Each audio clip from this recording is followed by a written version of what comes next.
하시기를 간절히 축원합니다. 2021년 10월 10일 성령 강림절 후 20번째 주일 주일날 예배를 다 같이 드리시겠습니다. 묵도하시겠습니다.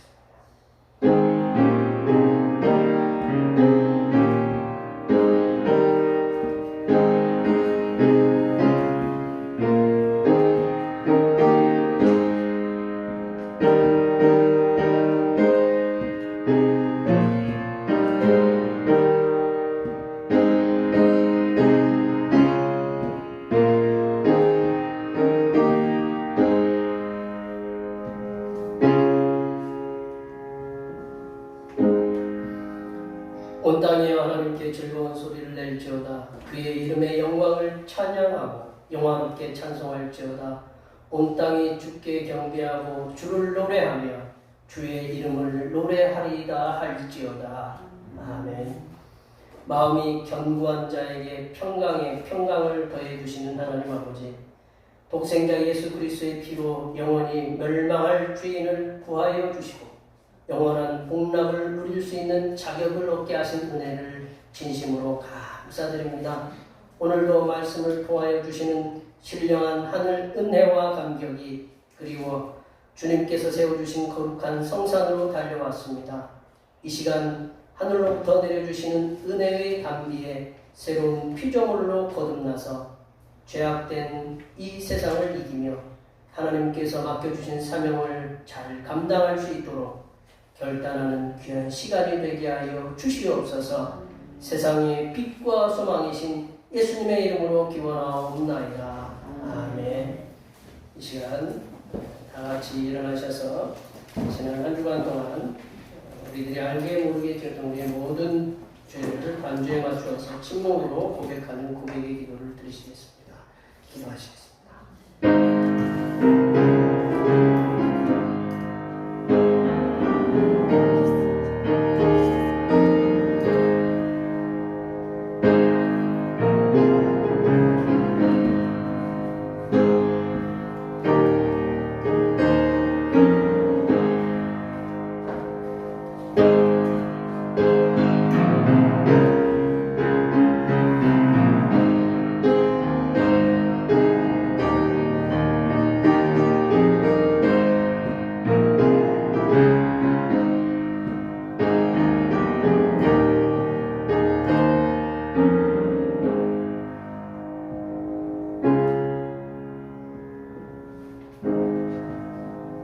우리 하나님께서는 진심으로 죄를 고백하는 사람들에게 그 죄를 용서하기로 약속하셨습니다.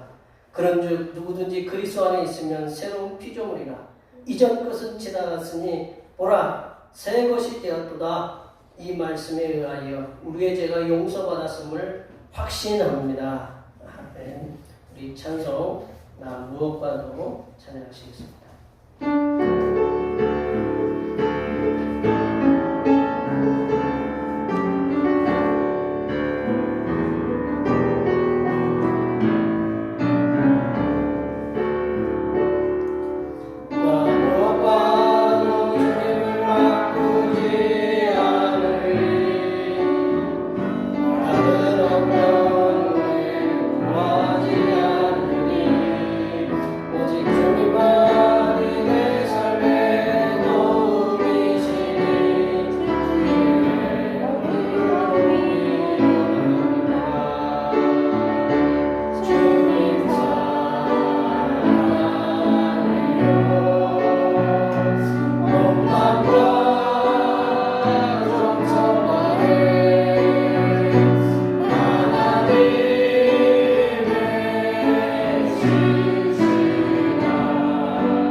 교동문 38번 시편 92편입니다.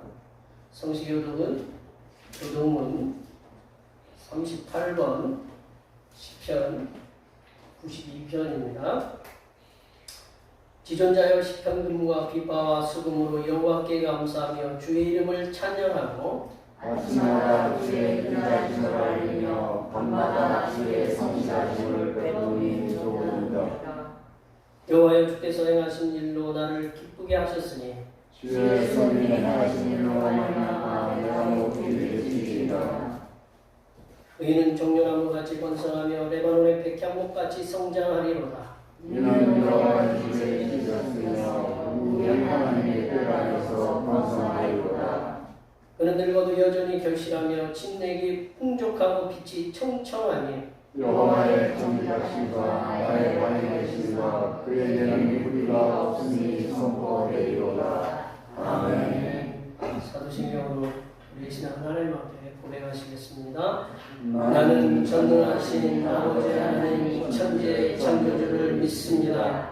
나는 그의 유일하신 아들 우리 주 예수 그리스도를 믿습니다. 그는 성령으로 잉태되어 동정녀 마리아에게서 나시고 본교 빌라도에게 고난을 받아 십자가에 못 박혀 죽으시고 장사된 지 사흘 만에 죽은 자 가운데서 다시 살아나셨으며 하늘에 오르시어 전능하신 아버지 하나님 우편에 앉아 계시다가 거기로부터 살아있는 자와 죽은 자를 심판하러 오시느라. 나는 성령을 믿으며 거룩한 공교회와 성도의 교제와 죄를 용서받는 것과 몸의 부활과 영생을 믿습니다. 아멘. 다 같이 앉으셔서 찬송 98장 하시겠습니다. 찬송 98장입니다.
우리를 조건 없이 사랑하시는 하나님 아버지, 세상에는 예측할 수 없는 사건과 사고들이 일어나서 많은 사람들이 고통을 당하고 있습니다. 또한 예측할 수 없는 고통의 사건들이 우리들 개개인에게도 닥쳐서 우리들의 가정과 건강과 물질에도 어려움이 있을 뿐만 아니라 삶의 터전인 직장과 사업에도 힘겨움을 겪고 있습니다. 이렇듯 알 수 없는 내일에 대한 불안과 염려로 세상을 살아가는 인생들을 긍휼히 여겨 주시옵소서. 하나님 아버지, 내일의 주인이신 아버지 하나님께서는 하나님의 부르심을 받아 주님의 백성된 우리들에게 내일 일에 대해서 염려하지 말라고 말씀하셨사오니 우리들에게 닥치지도 않은 사건과 사고로 인하여 염려와 근심에 쌓이지 않게 하시고 주님의 제자된 우리들의 내일을 아시는 주님께 우리의 모든 것을 맡기고 감사와 찬양의 삶을 살도록 인도하여 주시옵소서. 하나님 아버지, 우리나라 정부가 코로나19 백신 접종 대상을 임산부와 중고등학교 학생들까지 확대하여 실시하려고 계획하고 있습니다. 하나님께서 허락하신 생명을 잉태한 임산부와 몸과 마음이 성장 과정에 있는 학생들이 백신 접종을 통하여 임산부에게는 더 안전한 출산과 학생들에게는 더 안전한 학업으로 이어지는 은혜가 임하도록 도와 주시옵소서. 하나님 아버지, 주님께서 이 지역에 허락하여 주님의 핏값으로 세워주신 대평교회가 주님께서 맡겨주신 선교의 사명을 온전히 잘 감당할 수 있도록 많은 주님의 백성들을 이곳으로 인도하여 주시고 주님께서 허락하신 풍성한 물질의 은혜를 통하여 넘치는 선교의 사명을 잘 감당하는 교회로 서게 인도하여 주시옵소서. 주님께서 위임하신 선교의 사역을 위해 수고하는 주님의 몸된 종들에게 건강의 복과 물질의 복을 함께 충만하게 부어주시고 가정에는 샬롬의 평안이 있게 하시며 직장과 사업과 농사 위에는 세상이 감당할 수 없는 복이 충만하게 임하도록 인도하여 주시옵소서.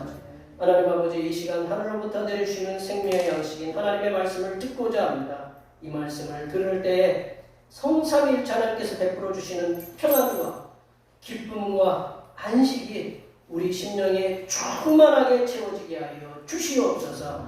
섬기게 이 땅에 오신 우리 주 그리스도 예수님의 이름으로 기도하오며 이제는 주님께서 가르쳐 주신 기도로 기도하오니 하늘에 계신 우리 아버지, 아버지의 이름을 거룩하게 하시며 아버지의 나라가 오게 하시며 아버지의 뜻이 하늘에서와 같이 땅에서도 이루어지게 하소서. 오늘 우리에게 일용할 양식을 주시고 우리가 우리에게 잘못한 사람을 용서하여 준 것 같이 우리 죄를 용서하여 주시고 우리를 시험에 빠지지 않게 하시고 악에서 구하소서. 나라와 권능과 영광이 영원히 아버지의 것입니다.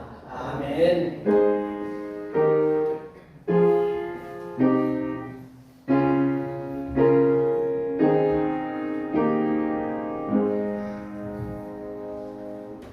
오늘 우리 주신 하나님의 말씀은 신약성경 마태복음 25장입니다. 마태복음 25장 31절에서 46절 말씀입니다. 신약성경 44쪽에 있습니다.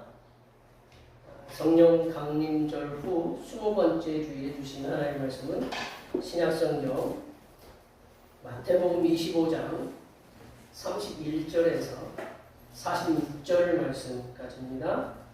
신약성경 44쪽에 있습니다. 2021년도 10월 두 번째 주일에 주시는 하나님의 말씀은 신약성경 마태복음 25장 31절에서 46절까지입니다. 신약성경 44쪽에 있습니다. 한 절씩 교독하시겠습니다. 인자가 자기 영광으로 모든 천사와 함께 올 때에 자기 영광의 보좌에 앉으리니 모든 민족을 그 앞에 모으고 각각 구분하기를 목자가 양과 염소를 구분하는 것 같이 하여 양은 그 오른편에 염소는 왼편에 두리라. 그의 이름이 그 오른편에 앉은 자들에게 이르시되 내 양을 지키고 구원을 저들이여 나와 창세부터 너희를 위하여 예비된 나라를 상속하더라. 내가 줄일 때에 너희가 먹을 것을 주었고 목마를 때에 마시게 하였고 나그네 되었을 때에 영접하였고 헐벗을 때 옷을 입혔고 병들었을 때 돌보았고 옥에 갇혔을 때 와서 보았느니라. 이에 의인들이 대답하여 이르되 주여 우리가 어느 때 주께서 줄이신 것을 보고 음식을 대접하였으며 목마르신 것을 보고 마시게 하였나이까. 어느 때 나그네 된 것을 보고 영접하였으며 헐벗으신 것을 보고 옷 입혔나이까. 어느 때 병드신 것이 나오게 갇히신 것을 보고 가서 배웠나이까 하리니 임금이 대답하여 이르시되 내가 진실로 너희에게 이르노니 너희가 여기 내 임금이 지극히 작은 자를 위한 것이 곧 내게 한 것이니라 하시고 또 왼편에 있는 자들에게 이르시되 저주를 받은 자들아 나를 떠나 마귀와 그 사자들을 위하여 예비된 영원한 불에 들어가라. 내가 주에게 너희가 모든 것을 주지 않았고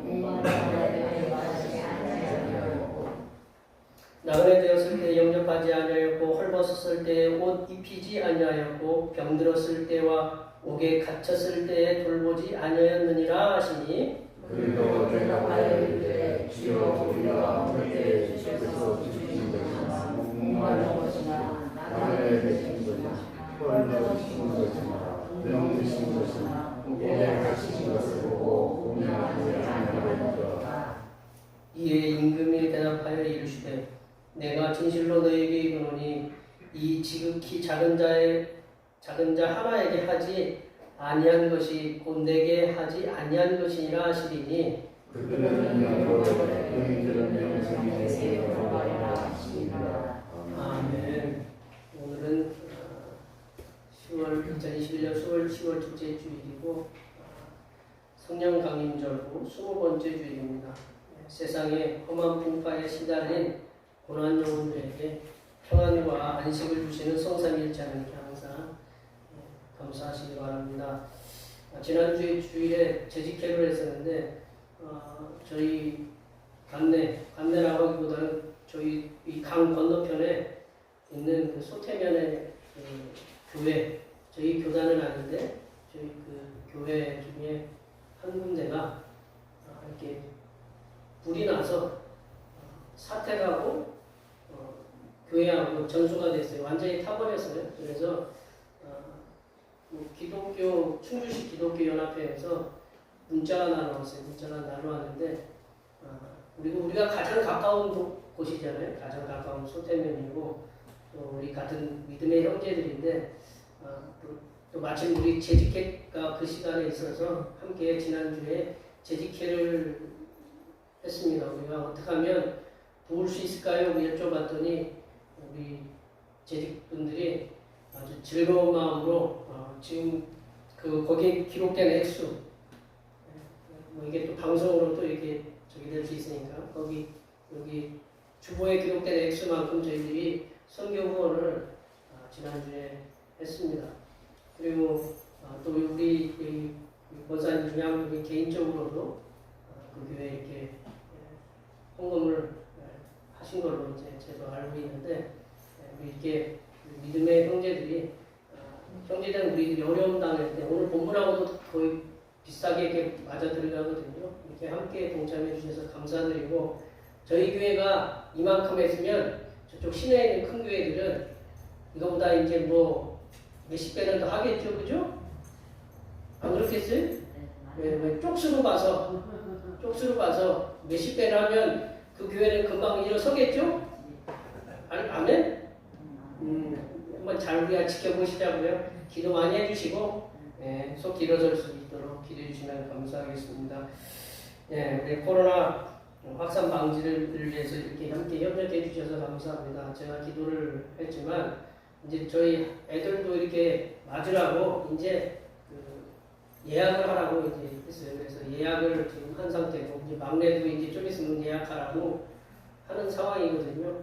지금 이제 전국적으로 모든 이제 12세 이하는 이제 아직 11세 이하는 아직 그 대상에 아직 계획은 없지만 지금 이게 10월 둘째 주, 11월 다음 달부터 뭐 위드 코로나로 이렇게 가자 이제 뭐 그런 정부의 방침도 있는 것 같은데 우리 함께 협력해 주셔서 이 코로나 백신 접종하는데 뭐 위험 부담도 있긴 있는 것 같아요. 위험 부담도 있긴 있지만 함께 협력해 주셔서 이게 잘 우리가 함께 예배하는데 어려움이 없도록 위해서 기도해 주시면 감사하겠습니다. 중고기도 성령 충만으로 선교의 사명을 감당하는 교회가 되게 해달라고 위해서 기도해 주시면 감사하겠습니다. 이렇게 요 며칠간 굉장히 덥죠? 안 더우세요? 저만 더운 거예요?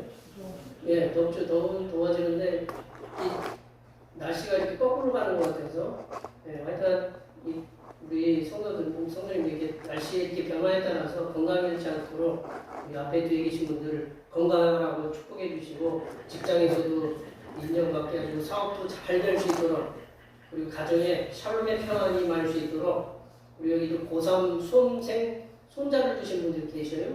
우리 저기 이승복 권사님 우리 손주가 이제 고3 수험생이고 이렇게 했는데 그 시험도 잘 대비할 수 있도록 좋은 대학, 좋은 우리의 자녀들도 하나님께 주신 은혜 속에 건강하게 살 수 있도록 앞에 뒤에 옆에 계신 분들 많이 많이 축복해 주시기 바랍니다. 축복합니다.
우리 집 막내가 학교에서 너무 열심히 운동을 하다가 애들이 열심히 운동하다 보면 어떻게 돼요? 좀 다치기도 하고 그러죠? 반기부스를 했어요. 제가 다 애가 물어보면 왜 그러냐고 대답해 줘야 되니까 달려고 하다가 열심히 달리다가 좀 이렇게 뭐라고 하죠? 인류에 들어가려면 슬라이딩 하다가 이게 뭐라고 해 인대가 늘어나는지 엑스레이 찍어보니까 저거는 금을 안 가는 것 같은데 좀 더 지켜봐야 될 것 같아요. 인대가 늘어나서 지금 반기부스를 했어요. 그래서 이제 그 부모된 분들이 조금 이제 더 수고를 해야 될 것 같아요. 자식 있으면 이제 그런 일이 있겠죠? 요즘 뉴스를 뜨겁게 다루는 두 가지 단어가 텔레비 뉴스를 저는 이제 세상 돌아가는 상황을 갖다가 좀 잘 알아야 이 설교 준비하는 데도 도움이 되고 이렇게 그런 것 같아서 열심히 저는 이렇게 뉴스를 듣고 있는데 뉴스를 보면 대장동 개발하고 고발 사주라는 그런 말이 계속적으로 이게 끊임없이 나오고 있고요. 그리고 또 요즘은 국회에서 뭐 하고 있어요? 국감인가 뭘 하고 있잖아요, 그죠? 그래서 거기에 보면 대장동 고발 사주 그거 갖고 지금 계속 공방이 벌어지는데, 근데 문제는 뭐냐면 그 대장동과 이 고발 사주에 그거에 관련된 분들이 법의 수장들이라고 할 수 있는 대법관, 검찰총장이라는 거죠. 그러니까 법은 그분들 앞에서 그분들은 가장 잘 알고 있다라는 거죠. 그래서 이 법적 공방이 이렇게 일어나면 제가 보기에는 저거 쉽게 결론 나오지 않을 것 같다라는 생각이 제게 이렇게 스쳐 지나가요. 이렇게 결론이 나기가 어려운 게 뭐냐면 쌍방의 모든 법적인 문제를 갖다가 정확하게 뚫고 판단해서 최후의 확정 판결, 우리가 이렇게 확정 판결하는 걸로 끝이잖아요. 확정 판결을 할 능력을 지닌 사람이 이 땅에는 존재하지 않는 것 같다는 생각이 듭니다.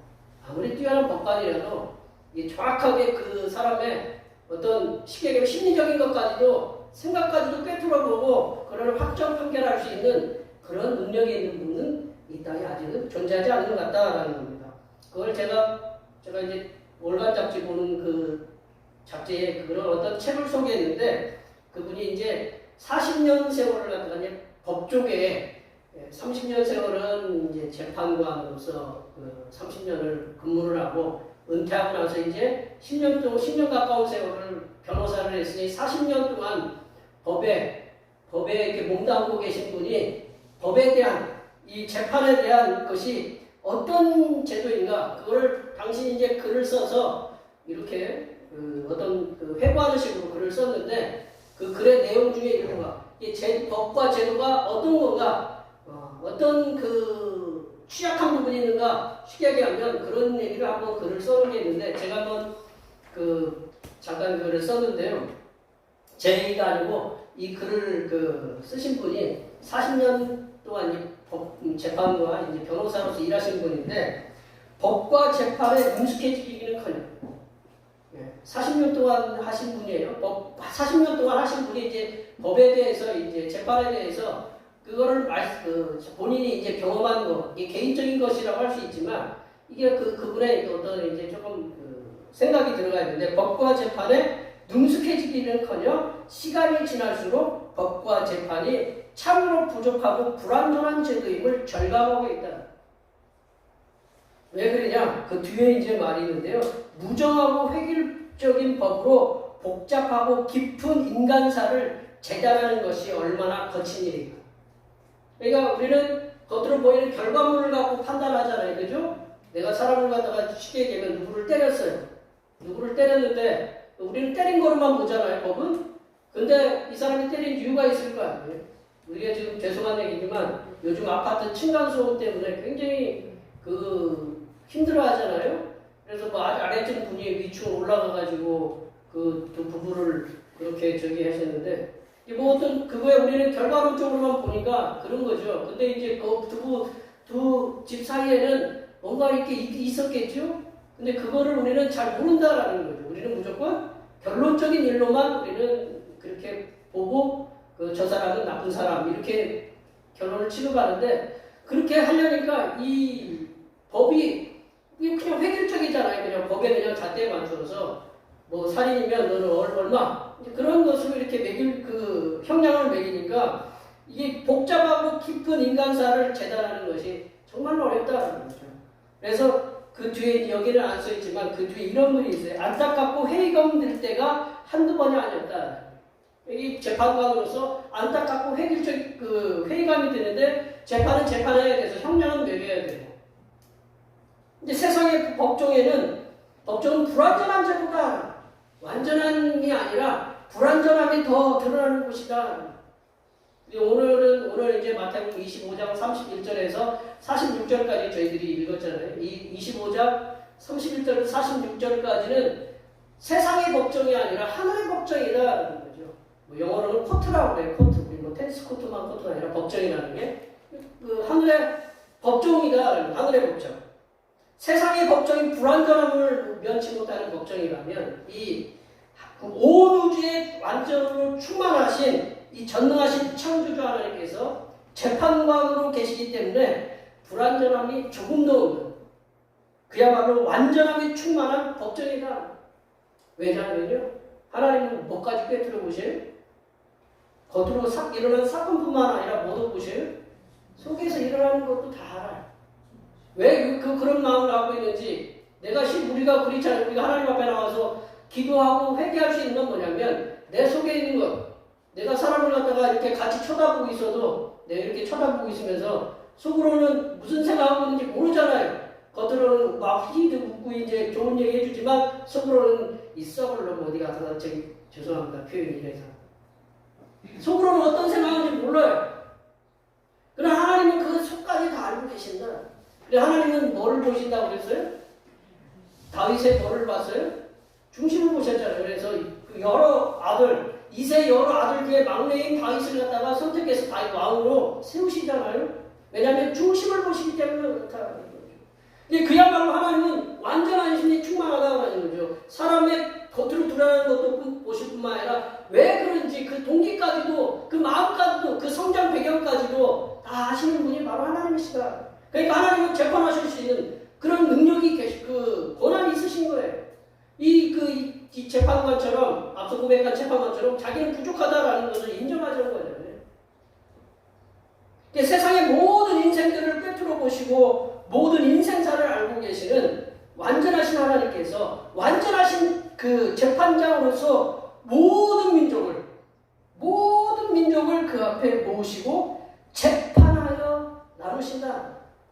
오늘 모든 민족을 모으신다고 그랬잖아요. 32절에 보면 모든 민족을 다 모으고 그러니까 모든 민족이라는 걸 지금 우리가 돌아가신 분부터 지금 이제 우리가 언제 그 심판이 받으실지 모르겠지만 그 모든 사람들을 다 모으고 하나님은 재판하신다라는 거죠. 분명히 모든 사람을 그 앞에 모으고 재판을 하시는데 재판장 우리가 반드시 알아야 할 것은 뭐냐면 완전하신 재판장이신 하나님 앞에서 재판 받아야 될 대상은 모든 민족이라는 거죠. 뭐 저와 여기 계신 모든 분들도 다 하나님 앞에 서야 된다라는 거죠.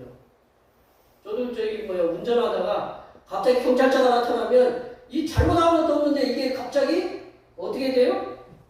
긴장이 돼요. 운전을 하다가 저도 많이 한 건 아니지만 우리 집사님 50년 세월을 넘게 하신 집사님도 계시지만 저도 30년 넘게 운전을 했는데도 운전을 하다 보면 경찰이 갑자기 백차가 딱 삐용삐용 하고 나타나면 내가 잘못한 거 없는데도 갑자기 이렇게 안전벨트를 내가 안 맸나? 속도 위반했나? 그런 게 저절로 되더라고요. 우리가 그렇잖아요. 이렇게 아주 깨끗하신 분 앞에 우리가 대화하면 우리가 뭐가 드러나는 것 같아요? 우리 마음에 막 들어 보이는 것 같아요. 너무 깨끗한 사람 앞에 얘기하면. 그러니까 우리가 완전하신 하나님 앞에서 우리가 딱 가보면 우리가 뭐 얘기할 거 없어요. 하나님은 다 알고 계시는 거예요. 왜냐하면 천사들을 다 보내서 다 이렇게 일일이 지금 얼마나 좋아요. 블랙박스도 있고 뭐 CCTV를 해가지고 우리 삶의 일거수일투족이 다 녹화돼야 안 돼요? 제 자이든 타이든 간에 다 녹화돼요. 하나님은 그 전부터 우리 인생을 갖다 모든 그 인생사를 갖다가 다 녹화하고 다 이렇게 천사들을 통해서 기록하고 계신다라는 거예요.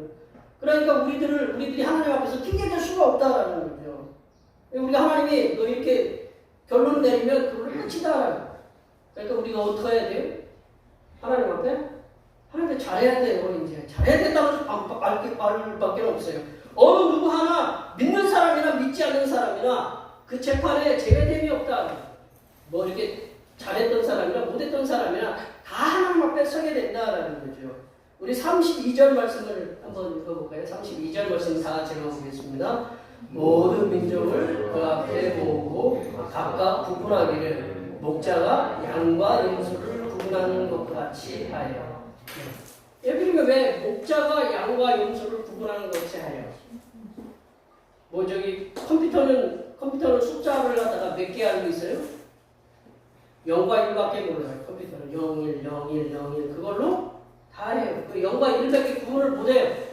컴퓨터는 되게 똑똑한 것 같아도 그걸로 이제 다 뭐 이렇게 처리를 하는데 이게 목자가 양과 염소를 구분하는 것 같이라는 말씀은 뭐냐면 그 당시에 이제 그 배경을 알아야 돼요. 이게 양과 염소가 함께 풀을 뜯고 있다. 함께 풀을 뜯고 있어요. 이렇게 목자가 함께 풀을 뜯고 있지만 저녁에는 갈라진다. 왜 그래요? 갈라져 저녁에 왜 갈라질까요? 색깔이 틀려서 양과 너는 양이고 너는 염소니까 틀려서 왜 낮에는 같이 놀다가 이게 이유가 뭐냐면 밤에는 염소들은 양보다 더 따뜻한 잠자리가 필요하대요. 양은 털이 있잖아요. 그나마 털이 있고 염소는 우리가 봐도 매끈매끈하잖아요. 그러니까 염소는 털이 없으니까 더 따뜻한 잠자리가 필요하고 양은 그 공기가 시원한 데서 이렇게 자기를 원한대요. 그래서 바깥 공기를 좋아하는 양들은 바깥에 이렇게 좀 선선하게 놔두고 따뜻함이 필요한 그 염소들은 안으로 들여서 따뜻하게 그 애들을 키워야 된다는 거죠. 뭐 이렇게 그렇잖아요. 저희들도 열이 많은 분하고 열이 없는 분하고 같이 살다 보면 한쪽에서는 선풍기 틀고 그 선풍기 피하려고 이렇게 둘이 살다 보면 그렇잖아요. 그래야 안 그래요? 뭐 그렇지 않다라고 뭐 이렇게 그런 건 전혀 모르겠다. 이게 선풍기 틀어놓고 자는 분 이렇게 그러면 이렇게 따로따로 자야 돼요? 따로따로 자요? 하여튼간 그건 알아서 하시고 근데 이게 분리시키는 거예요. 그러니까 염소는 좀 따뜻한 잠자리, 이 양은 좀 시원한 잠자리 해가지고 분리시켜가지고 그들을 이렇게 재운다라는 거죠. 그리고 염소와 양은 색깔이 있어서 우리도 양하고 염소 보면 딱 색깔이 태가 나잖아요. 뭐 우리 순양이라고 산양이라고 그런 거 이게 좀 산양도 그 산양이네. 이 염소는 보통 새카만색이라 갈색이잖아요. 그리고 양은 희잖아요. 그러니까 구분이 확연하게 드러나잖아요. 그래서 이렇게 분리가 되기도 하는데 그리고 양은 염소보다 더 비싸요. 우리 제사에 보면 양도 그 제사를 드리지만 염소도 제사를 드리거든요. 그 양도 염소도 같이 제사를 드리는데 양은 더 비싸고 염소는 덜 비싸다라는 거죠. 그래서 이런저런 이유로 이렇게 그 오늘 본문에 보면 이렇게 나눠진 거예요.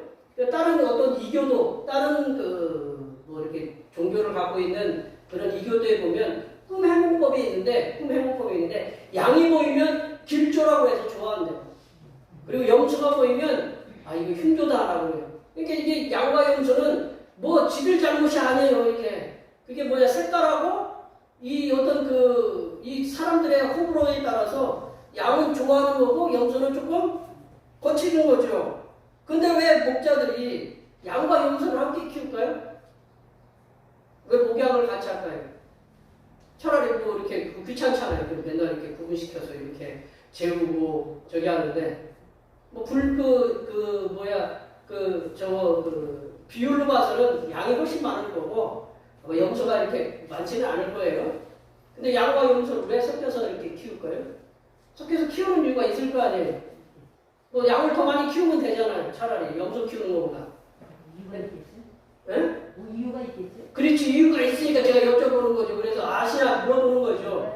예? 몰라요? 예. 제가 한번 그거를 관해서 글을 봤는데 양은 붙어있기를 좋아한대요. 붙어있기를 좋아해. 털에 만약에 양이 삼삼오오 붙어있어가지고 지들끼리 이렇게 낮에도 근데 만약에 양은 털이 있잖아요. 털이 있으면 병이 있으면 어떻게 돼요? 이렇게 자꾸 붙어있으면 병이 어떻게 될까요?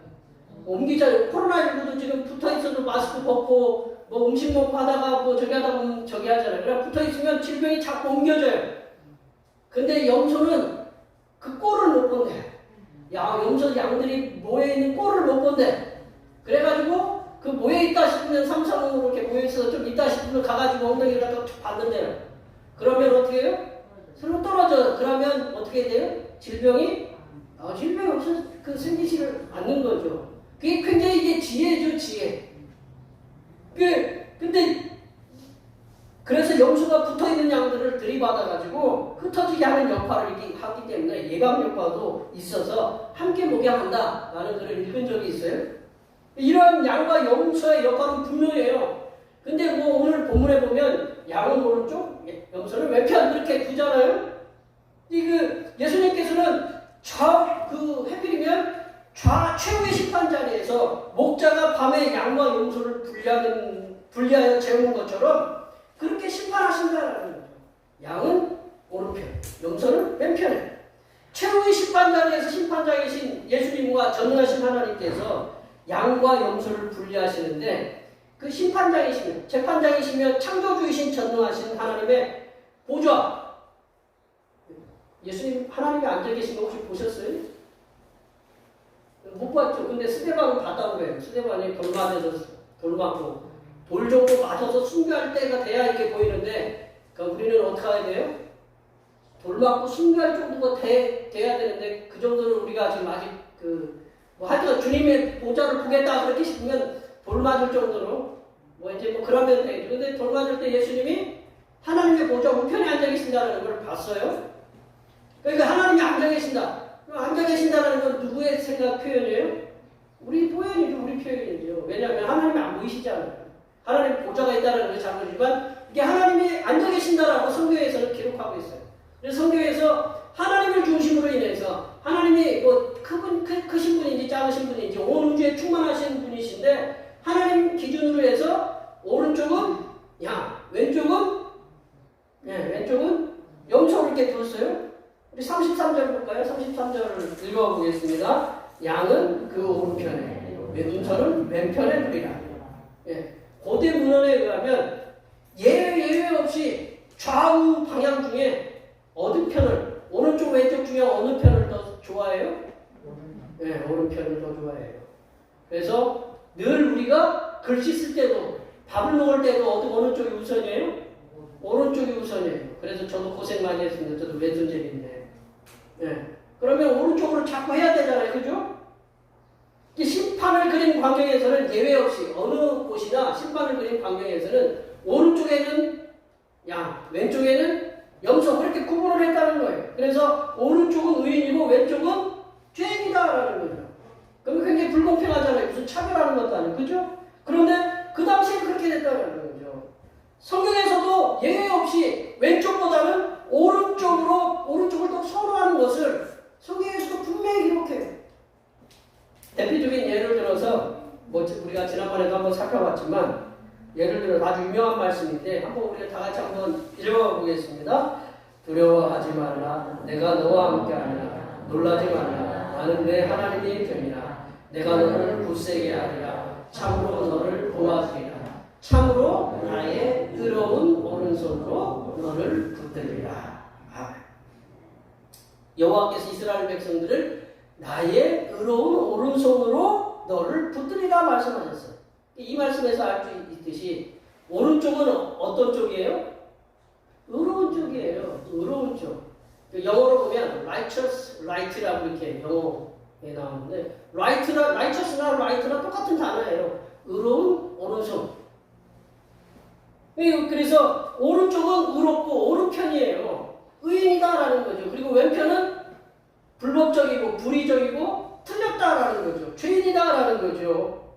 그러니 하나님께서 양들을 오른편에 두신 거는 뭐냐? 오른편 두신 건 뭐예요? 너희들은 옳고 바르고 그리고 너희들은 뭐야? 의인이다라고 이렇게 인정하신 거다라는 거죠. 오른쪽에 두신 것이요. 그리고 왼편에 있는 그 염소들은 너희들은 틀렸다라는 거예요. 불법적이고 불의하고 너희들은 죄인이고 그러니까 불의 심판을 받아야 돼 라고 그렇게 인정하신 거다라는 거예요. 심판, 딱 그걸 하나님이 심판하신다라는 거예요. 그러니까 우리는 거기까지 가면 안 된다라는 거예요. 왼편으로 가기 전에 우리는 어디로 가려고 길을 써야 돼요? 오른편에 가고 죽으라고 길을 써야 된다라는 표현이 그렇지만 우리 37절에 보면 이 말씀을 잘 할 수 있는 거예요. 우리 그 성경을 한번 보시면 37절에 보면 의인들이 대답하여 이르되 의인들이라는 것은 오른쪽에 있는 양들이거든요. 의인들이라고 이 분명히 성경에서 얘기하잖아요. 그리고 46절에 보면 46절에 한번 볼까요? 46절 말씀 다 같이 한번 46절을 읽어보겠습니다. 그들은 영벌에 의인들은 영생에 들어가라 하시네. 이게 오른쪽은 의인이에요. 그러니까 우리가 어디로 들어가도록 힘써야 돼요? 오른쪽으로 가도록 힘써야 된다. 그때 가면 이미 때는 늦으리에요. 때는 늦으리. 그러니까 이 땅에 계실 때 오른쪽으로 가도록 힘써야 된다라는 거죠. 최후의 심판의 자리에서 재판장이신 여호와 하나님께서 오른편에 있는 양들, 그 의인들을 향하여 최후의 확정 판결을 내리신다. 최후의 확정 판결을 내리시는데 그 확정 판결의 주문, 그 재판관이 딱 한 줄로 이렇게 그 센텐스 그거를 주문이라고 하거든요. 판결문이잖아요. 딱 판결문을 읽는 게 바로 34절입니다. 의인들을 향하여 확정 판결을 내리시는데 34절 말씀 다 같이 한번 읽어볼까요? 34절입니다. 그때 임금이 그 오른편에 있는 자들에게 이르시되 내 아버지께 복을 받을 자들이여 나와 창세로부터 너희를 위하여 예비된 나라를 상속받으라. 이 말씀에 보면 복을 받을 자들이여 라는 말씀은 우리 새 번역 성경이나 공동 번역 성경에 보면 복을 받은 자들이여 라고 이렇게 나와요. 근데 복을 받을 자들이여 라고 우리 개혁 성경, 우리 예전부터 우리 읽었던 개혁 개정 말고 예전에 읽었던 성경, 그러니까 60년 동안 복을 받을 자들이여 라고 이렇게 해석을 했어요. 복을 받은 자들이여 라고 이렇게 해석을 해야 되는데 복을 받을 자들이여 라고 이렇게 해석을 하거든요. 헬라어도 원어도 이미 완료 상태로 해가지고 이미 끝난 거예요. 복을 받은 자들이여 라고 이렇게 해석을 했어요. 왜 우리 조상들은, 우리 믿음의 선배들은 이 한글 번역을 할 때 왜 복을 받을 자들이여 라고 해석을 했을까요? 복을 받은 자들이여 라고 해석하면 저도 이 말씀을 읽으면서 고민을 많이 했어요. 이 헬라어는 이미 복을 받은 자들이여 라고 이렇게 써있거든요. 다른 번역 성경에도 우리가 인정하는 표준 세번역이라든가 공동번역에도 복을 받은 자들이여 라고 이렇게 기록되어 있거든요. 근데 제가 이걸 뚜렷이 쳐다보면서 이 복을 받을 자들이여가 더 훌륭하고 있구나라는 표현이 그렇지만 왜냐하면 상속된 나라를 이제는 어떻게 해야 돼요? 받아야 됩니다.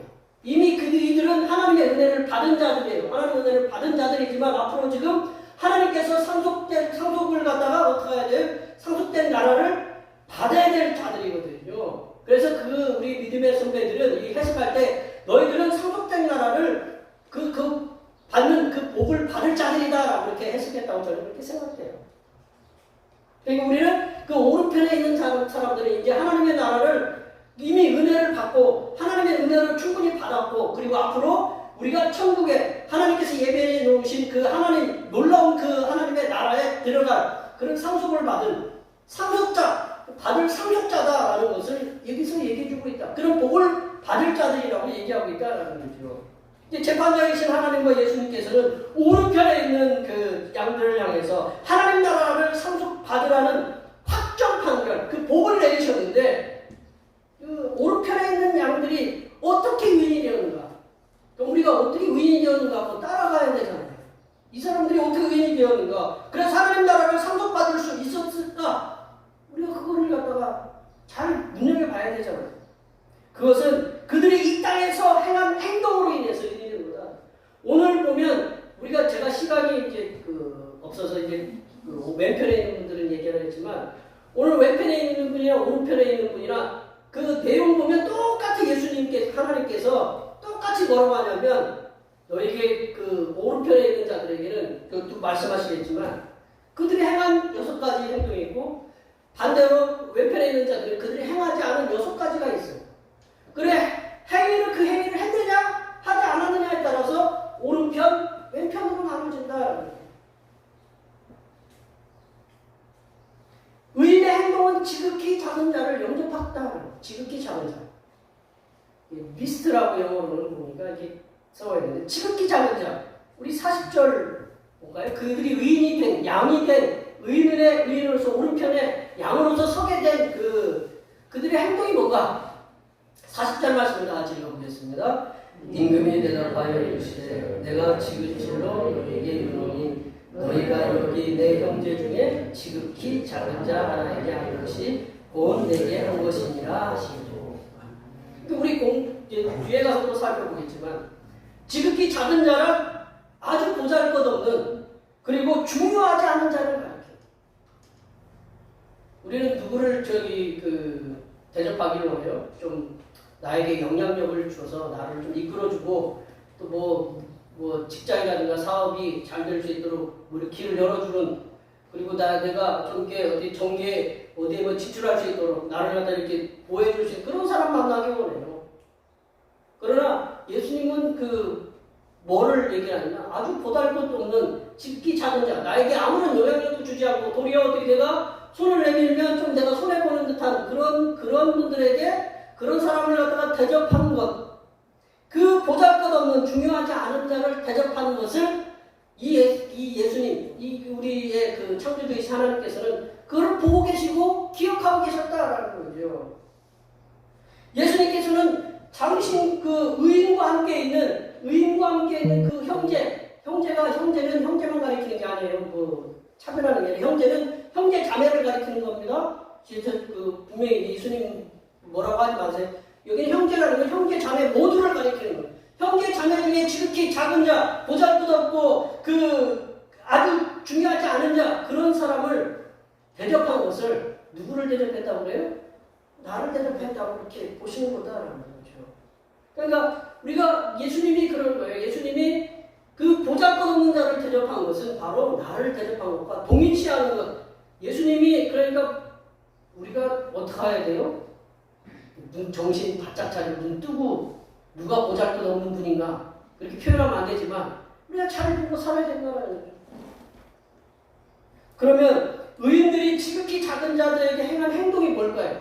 행동을 6가지 했는데 행동을 해서 의인이 되고 행동을 하지 않아서 이제 죄인이 되었는데 우리 35절, 36절에 6가지 행동에 대해서 한번 살펴보겠습니다. 6가지. 한번 다 같이 한번 35절, 36절 읽어보겠습니다. 내가 줄일 때에 너희가 먹을 것을 주었고 목마를 때에 마시게 하였고 나그네 되었을 때에 영접하였고 헐벗었을 때에 옷을 입혔고 병들었을 때에 돌보았고 옥에 갇혔을 때에 와서 보았느니라. 이게 6가지거든요. 이번에 은퇴하신 목사님 중에 한 분이 여기 구치소 근처에 이제 사역을 하시는 그 교회에 있는데 이 목사님이 구치소에 근처에 있으니까 목사님이 찾아와서 구치소장할 때는 했대요. 저희 교회가 이 교회 구치소에게 어떤 도움을 주면 좋겠습니까? 라고 여쭤봤대요. 보통 보면 구치소에 찾아와가지고 당신네들이 우리에게 어떤 도움을 줄 것인가 그렇게 얘기했대요. 근데 이분은 은퇴하신 목사님은 내가 우리 교회가 당신네 그 구치소에 어떤 도움을 줄까요? 그런 그것을 해요. 그러니까 이분이 하는 얘기가 이 구치소장이 하는 얘기가 제가 지금까지 봐왔지만 이 오시는 분들마다 우리에게 어떤 도움을 줄 거냐고 물어봤지 우리에게 어떤 도움을 줄 것이라고 이렇게 얘기한 분은 목사님이 처음이다. 지금 구치소라는 건 지금 여기 우리 6가지 중에 어디에 들어가는 거예요?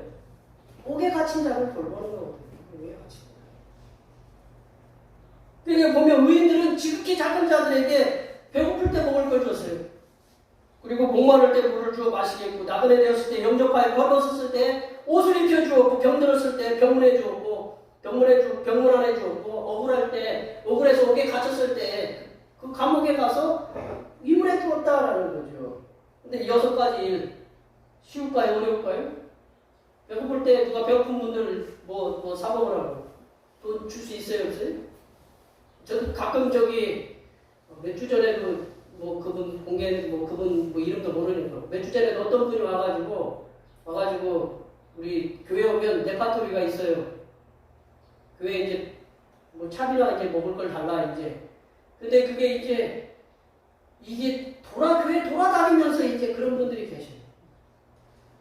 근데 정작 도와야 될 분이 오면 자꾸 어떤 반응이 일어나냐면 거부 반응이 일어나는 거예요. 왜냐하면 자꾸 이분이 뭐라고 해야 돼? 이게 의식적으로 이게 목회자들이 착하니까 노리는 거예요. 그래서 저도 이렇게 이분의 진실성을 갖다가 제가 이렇게 의심하는 게 아니라 하도 그런 분들이 많으니까 그래서 저도 얼마나 이제 차비를 이렇게 줬는데 참 쉽지 않아요. 우리가 먹을 것을 주고 목마를 때 물 주고 그거 쉬워요? 어려워요? 여기 있는 분들 다 하고 계시잖아요. 안 그래요? 누가 병 걸렸으면 병문안 가셔야 한 것이에요? 가시잖아요. 근데 여기 어떻게 보면 한편으로 보면 굉장히 어려운 일인 것 같기도 하지만 한편으로 보면 내가 시간과 물질을 좀만 희생하면 이거 할 수 있는 일들이다라는 거죠. 언제까지요? 한 번으로 땡? 내가 주님 오시는 그날까지 주님이 나를 갖다가 부르시는 그날까지 이러한 행동을 갖다가 계속적으로 반복해서 해야 된다라는 거죠. 근데 오늘 여기 보면 6가지 행동이 있는데 이 6가지 행동이 다냐? 그게 아니다. 대표적으로 그 당시에 6가지 그 행동이 포괄적 모든 걸 포함할 수 있었던 것 같아요. 지금은 어떨까요? 지금은 이제 더 많겠죠. 지금은 더 많을 겁니다. 지금 이 단지 6가지가 아니라 많은데 대표적으로 6가지만 이렇게 열거해 놓은 것은 그 본보기를 들어서 설명하는 거다라는 거죠. 의인들이 지극히 작은 자들에게 행한 이 6가지는 지금은 수만 가지로 될 수 있다. 쉽게 얘기해서 지금 우리나라는 지금 백신 접종이 지금 80% 가까이 됐다고 그러죠? 77점 몇 %까지 올라갔다고 그러는데 저쪽 아프리카에서는 몇 %라고 해요? 5%. 그러면 우리가 어떻게 해야 돼요? 어려운 곳에 백신을 나눠주는 그런 것도 어떻게 보면 그를 도와주는 거거든요. 지금 급한 게 뭐냐? 물 없는 사람이 물을 주는 거, 빵 없는 배고픈 사람이 밥을 주는 거, 그런 행동을 갖다가 우리가 해야 된다는 거죠. 그럼 의인들이 6가지 선한 행위로 도왔던 지극히 작은 형제 자매들은 누구냐? 이제 그게 누구냐라는 거죠. 누구냐? 1차적으로 누구냐면요. 1차적으로는 믿음의 공동체 구성원들이다라는 거죠. 그러니까 믿음의 공동체 구성원이 누구냐면 하나님 말씀을 전하면서 어려움을 당하는 사람들이 복음 전도자들이다라는 거예요. 복음을 전하면서 어려움을 당한 사람들이 있었다. 그 당시에 선교사도 있었고요. 교회 공동체도 있었고 예수님의 제자로 불렸던 사람들도 있었다라는 거예요. 그분들이 1차적으로 목표 대상이 도와야 될 목표 대상이 그런 분들이었다라고 이 오늘 본문은 얘기하고 있다는 거죠. 예수님을 위해 복음을 전파하면서 살았던 그 복음 전도자들인 예수님의 제자들, 예수님의 교회, 그 예수님과 예수님의 그 교회로 모여든 교회 공동체 구성원들, 그리고 복음을 전하면서 선교사의 삶을 살아가는 그런 분들에게 먼저 1차적으로 대접하라라고 이 오늘 복음서가 말씀이 얘기하고 있다라는 거죠. 이 말씀을 전하는 분들은요, 그렇게 삶이 그렇게 녹록하지 않았다. 돈을 들고 다니면서 복음을 전하지 않았다라는 거죠. 예수님이 복음 전하러 다닐 때 돈 쌓아갖고 막 다니라고 그러셨어요? 지팡이 하나 하고 뭐 전대 하나 붙잡고 가라고 하는데 그거 하면 어떻게 굶어 죽지 않을까요? 언제 어디서 그렇게 복음을 전하는 그런 분들이 제가 지금 요즘 코로나 때문에 많은 말썽을 피웠던 인터콤이라는 분들, 죄송합니다, 이렇게 방송도 얘기해서 그런 분들도 이렇게 복음을 전하고 그렇게 다닌다고 해요. 그거 쉬운 일 아니거든요. 복음을 전하는 거 쉬운 일 아니에요. 복음을 전하면서 늘 좋은 일만 있는 게 아니라 복음을 전하면 말 한마디 그 복음 전했다가 어떻게 해요? 전 세계에 제가 보고 있는 그 신앙 잡지 중에 보면 전 세계 상황들을 갖다가 기도하라고 내놓는데 전 세계에 지금 우리는 이렇게 평안하게 신앙생활 하잖아요. 어디서는 이슬람 극단주의자들에 의해서 기독교인들이 이 그리스도인들이 예수님 믿는다는 이유로 무참히 죽어가는 사람들이 굉장히 많대요.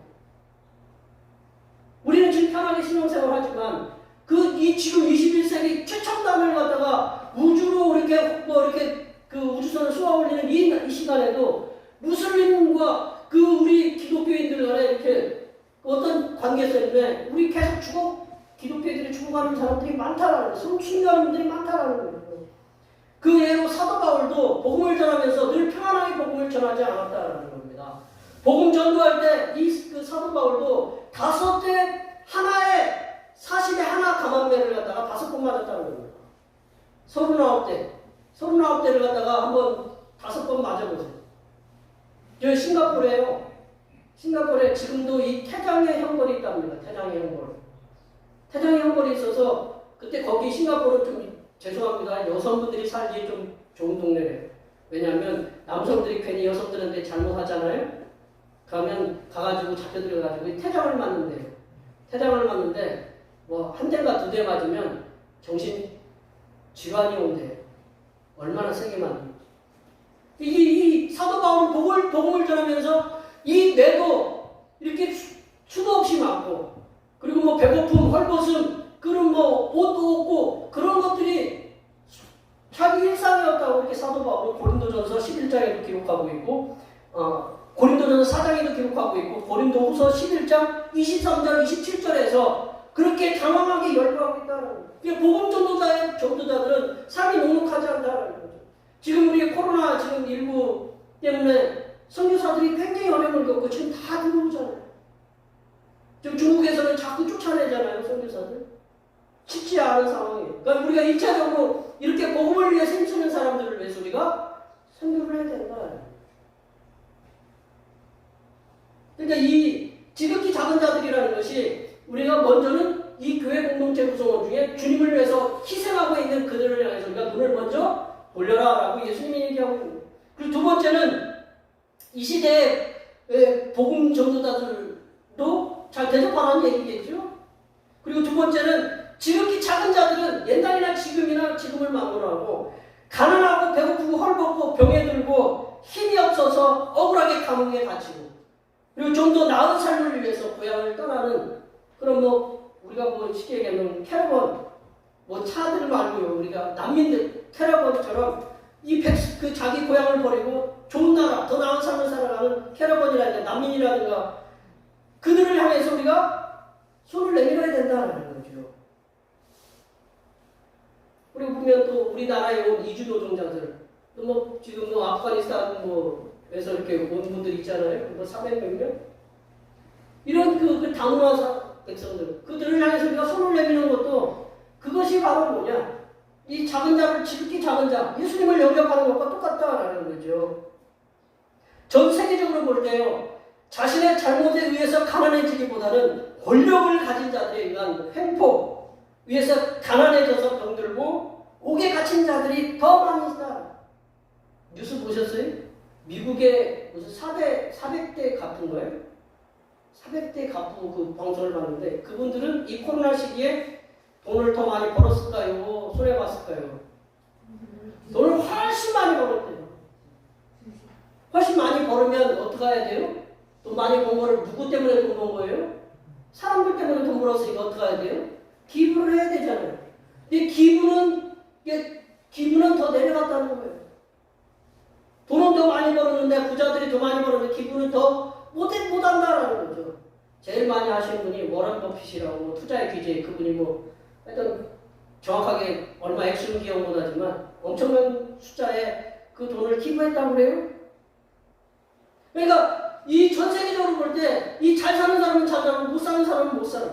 근데 보면 이 그 몇몇 다국적 기업에 의해서 횡포에 의해서 그리고 권력자들에 의해서 지금 각국에 지금 어느 나라 보면 40년 가까운 독재에 의해서 고통을 받고 있는 나라들도 있어요. 그러면 그들이 가난해지고 어려워지고 있는 거예요. 그러니까 그들을 우리가 돌볼 수 있는 그런 눈을 돌려야 된다는 거죠. 그리고 우리 지금 뭐 유니세프니 월드비전이니 뭐 그렇게 해서 우리가 돕잖아요. 우리가 그런 손톱으로 내밀 수 있는 그것이 뭐냐? 지극히 작은 자들을 대접하는, 주님을 대접하는 마음으로 우리가 대접해야 된다는 거죠. 그래야 의인이 되고, 그리고 그의 의인이 반열이 돼야 우리가 주님의 그 오른쪽에 설 수 있는 그런 영광을 얻게 된다는 거죠. 그런데 우리 의인들은 이렇게 자신들이 행한 선한 행위가 정말로 선한 행위인지 그걸 모르고 행했다는 거예요. 그야말로 오른손이 하는 일을 왼손이 모르게 이분들은 이게 선한 일이다라고 생각하지 않고 이게 옳은 일이다라고 생각하지 않고 그것들이 그냥 행한 거예요. 이들은 가난한 자들을 돌보고 병든 자들을 찾아가보고 그리고 감옥에 갇힌 자들을 공양하는 일 이것을 누군가에게 드러내 보이려고 한 것이 아니라 하나님을 믿는 사람이라면 당연히 그렇게 하는 것이라고 이렇게 믿었다라는 거예요. 본문에서 의인들은 자신들이 행한 이 6가지 의로운 행위들이 내가 의로웠습니다라고 그렇게 표현한 것이 아니라 그건 나는 몰랐습니다. 내가 행한 것이 그게 의로운 행위인 줄 몰랐습니다라고 표현한 것이 37절, 38절, 39절에 반복되는 단어가 있어요. 그게 뭐냐? 어느 때에. 어느 때 내가 주를 갖다가 감옥에 갇힌 걸 돌아보고 어느 때 나그네 되신 것을 영접했고 어느 때 병든 것인 것을 가서 내가 찾아보았습니까? 어느 때 헐벗으신 것을 보고 내가 그것을 옷을 입혔습니까? 라고 얘기를 하는 이분들은 자신들이 행한 것이 의로운 것이라고 그렇게 알지 않았어요. 그거는 당연한 거라고. 그렇게 행하는 것은 그게 자연스러운 거라고 그렇게 믿었던 거예요. 그러나 그런 의로운 의인들의 행위에 대해서 재판장이신 성부 하나님께서는 일일이 다 기록해 놓으셨다는 거예요. 다 보고 계셨다라는 거예요. 그래서 너는 의인으로 판정받을 수 있다라고 해서 오른편에 세워주신 거다라는 거죠. 그러니까 우리가 행한 행동 하나하나 뭐 우리가 못된 것도 행동하잖아요. 우리가 생각도 뭐 늘 좋은 생각만 하세요. 나쁜 생각도 하고 뭐 이렇게 해주지만 우리가 지금 오늘 본문에 의해서 보면 우리 행한 게 어떤 행함이냐 그거에 따라서 우리는 의인이 될 수도 있고 그렇지 않게 될 수도 있다는 거죠. 우리가 말씀을 정리하면요. 하나님의 백성으로서 하나님께서 베풀어 주신 천국장치에 우리가 하나님 나라를 상속받을 그 상속자가 되기 위해서는 의로운 행위를 통해서 지극히 작은 자들을 돌보는 주님을 대접하는 마음으로 지극히 작은 자들을 돌보는 의로운 삶을 살아가는 것이 바로 천국잔치에 참여하고 상속자가 될 수 있다는 거죠. 여기에 모여 함께 예배하시는 모든 주님의 백성들께서는 이 땅에서 내가 만나는 모든 이들을 지극히 작은 자로 열심히 여기십니다. 여기 계신 분들 제가 말씀 좀 길어져서 여기 계신 분들 걱정거리 하나도 없으시죠? 그렇게 얘기하면 김 목사가 뭐를 한다고 저렇게 우리 불교에 그런 얘기가 있었다고요. 석가모니께서 어떤 분이 와가지고 내 고통스러운 이것을 갖다가 어떻게 해결 좀 해주십시오 라고 그러니까 이 보자기 하나 배낭 하나 주면서 당신이 저 밑에 가서 마을 사람 하나하나 만나면서 걱정 없는 사람에게 보리쌀을 이 주머니에 얻어오십시오라고 얘기했대요. 그랬더니 빈털터리로 왔다는 거예요. 그러니까 뭐예요? 모든 사람이 걱정과 근심이 있는 거예요. 그러니까 이 땅에 진짜 가난한 사람들, 헐벗고 그런 사람들도 우리가 돌봐야 되지만 여기 계신 한 분 한 분이 서로가 서로를 위해서 기도해주고 서로가 서로를 위해서 우리가 따뜻한 말도 해주고 내가 우리 마음속에 있는 걸 누가 알아요? 주님만 알고 있지만 여기 계신 모든 분들이 마음속에 갖고 있는 그 삶의 상황들이 힘겨운 삶의 상황들이 있잖아요. 그런 거를 내가 얘기할 수 없지만 우리는 서로 제가 왜 축복합니다 그렇게 얘기할까요? 축복을 해줘야 돼요. 축복받을 때가 어디 있어요? 여기서 축복을 실컷 받고 가야 일주일 동안 우리가 세상에 나가도 승리하죠. 여기 계신 분들 많이 서로 위로해 주시고 다 서로 작은 자로 여기시면서 서로 사랑으로 돌보시고 사랑으로 기도해 주시고 그리고 어려움에 처해 있는 지극히 작은 자들 우리뿐만 아니라 지극히 작은 자들 눈에 보이는 지극히 작은 자들을 위해서 내가 어떻게 주님처럼 도울 수 있는가 그렇게 고민해 가시면서 그들을 주님처럼 대접하시고 그리고 모든 이들을 대접하고 돌보아서 하나님께 칭찬받으시고 또 하나님으로부터 천국을 상속받고 의인으로서 하나님께서 얘기해 주신 그런 하나님 나라를 상속받으신 하나님의 귀한 자녀들이 되시기를 간절히 축원합니다. 기도하시겠습니다. 하나님 아버지 여기에 모여 예배하는 모든 주님의 백성들이 지극히 작은 자들을 주님을 대접하는 마음으로 영접하여 하나님의 나라를 상속받는 하나님의 귀한 자녀들이 되도록 인도하여 주시옵소서. 거룩하신 예수님의 이름으로 기도하옵나이다. 아멘. 오늘 우리에게 주신 하나님의 말씀 생각하시면서 찬송 220장 하시겠습니다. 찬송하시면서 준비하신 예물 하나님 앞에 드리시겠습니다.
언제나 우리들에게 더욱 풍성한 은혜를 베푸시기를 원하시는 사랑의 하나님 아버지, 부족하고 연약한 심령들에게 많은 것들로 부어주심에 감사드립니다.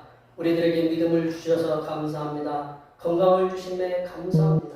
가정을 주시고 가족을 주시고 일터를 주심에 감사합니다. 무엇보다도 하나님을 섬길 수 있는 교회를 주시고 주님의 종들로 세워주심에 감사합니다. 이렇게 많은 감사에 대하여 우리의 몸과 마음을 담아 주님 앞에 정성을 다한 예물을 드리오니 기쁘게 흠령하여 주시옵소서. 하나님 아버지, 한 달 동안 힘써 일하여 얻은 소득의 열의 하나를 드립니다. 이 예물 위에 복의 복을 더하여 주시사 이들이 밟는 모든 땅에 복을 부어 주시옵소서.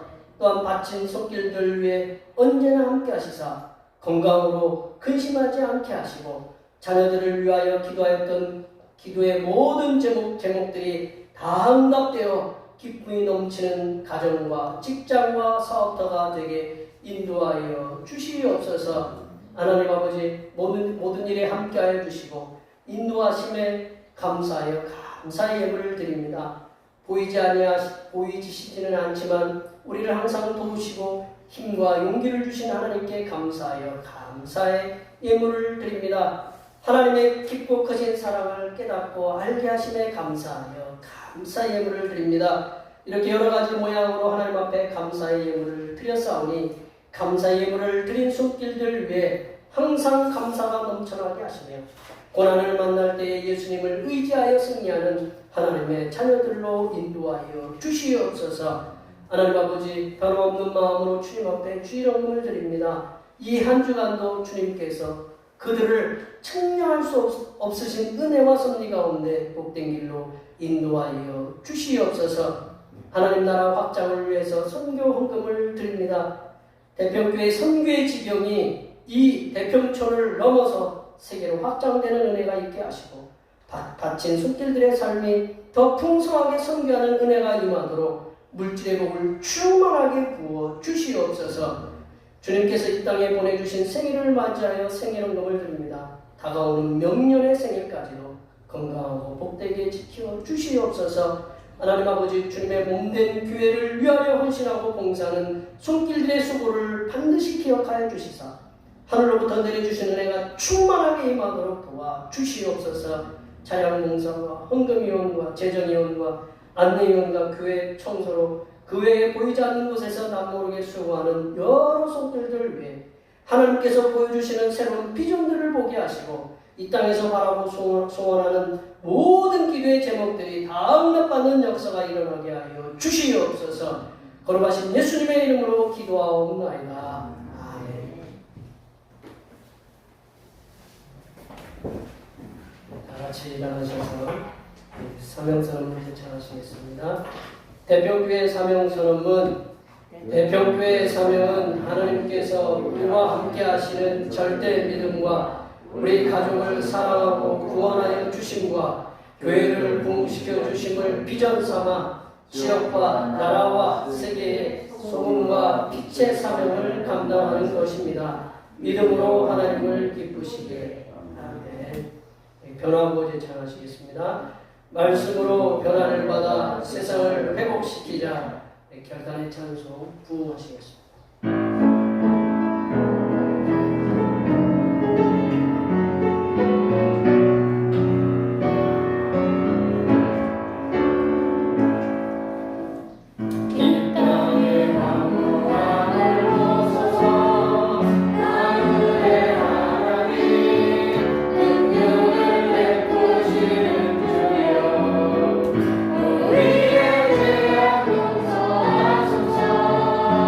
주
하시기를 원하시는 우리 주님 예수 그리스도의 은혜와 지극히 작은 자에게 사랑을 베푼 자에게 영생의 복을 주시는 하나님 아버지의 무한하신 사랑하심과 지극히 작은 자를 사랑할 수 있도록 도우시는 보혜사 성령 하나님의 교통하심과 교제하심과 위로 충만하게 하시니 지극히 작은 자라도 대접하여 성삼위일체 하나님의 사랑을 세상에 나타나기로 다짐하는 여기 모인 모든 주님의 백성들 위에와 그들의 가정과 건강과 직장과 사업 위에와 올해의 모든 농사와 모든 계획들 위에와 흩어져 있는 모든 자녀 손들 위에와 이 자리에 함께하지 못한 모든 태평교회 권속들 머리머리 위에와 이 나라의 코로나19 확산 증가와 장기화로 인하여 생계로 어려움을 겪고 있는 다문화 백성들 위해 하나님의 이끌어 주심과